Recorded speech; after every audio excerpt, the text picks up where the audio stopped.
Preface by Walter Cronkite, 1983. American reporters, given a glimpse of Ayatollah Khomeini's Iran at the end of 1982, were saying it was like 1984. It's Orwellian, one added. Big Brother has become a common term for ubiquitous or overreaching authority, and newspeak is a word we apply to the dehumanizing babble of bureaucracies and computer programs. Those coinages have passed into the language with lives of their own.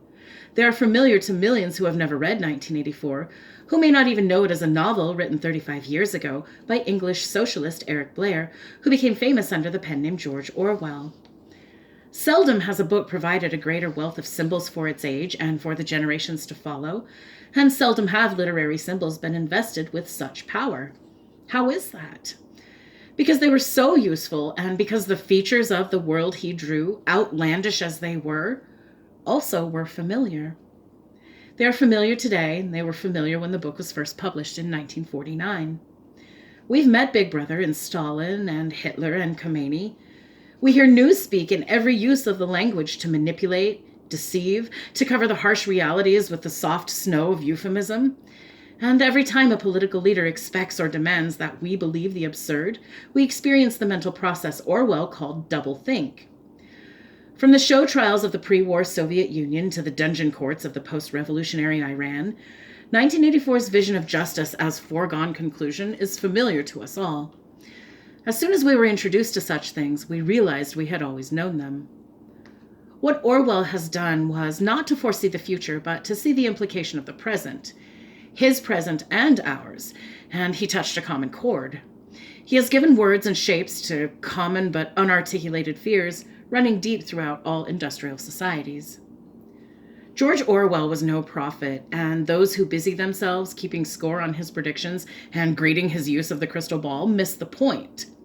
While here he is a novelist, he is also a sharp political essayist and a satirist with a bite not felt in the English language since the work of Jonathan Swift.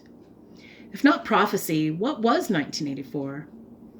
It was, as many have noticed, a warning.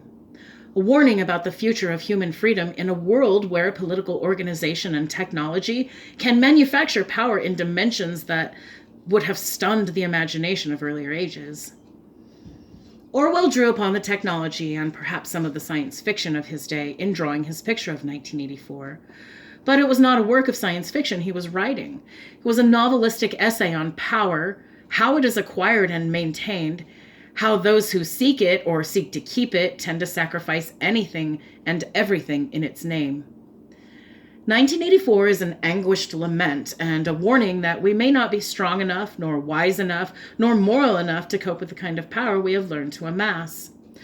That warning vibrates powerfully when we allow ourselves to sit still and think carefully about orbiting satellites that can read the license plates in a parking lot, and computers that can tap into thousands of telephone calls and telex transmissions at once, and other computers that can do our banking and purchasing, can watch the house, and tell a monitoring station what television program we're watching and how many people there are in the room.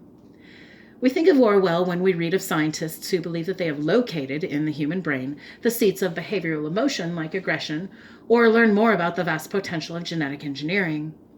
And we hear echoes of that warning chord in a constant demand for greater security and comfort, for less risk in our societies.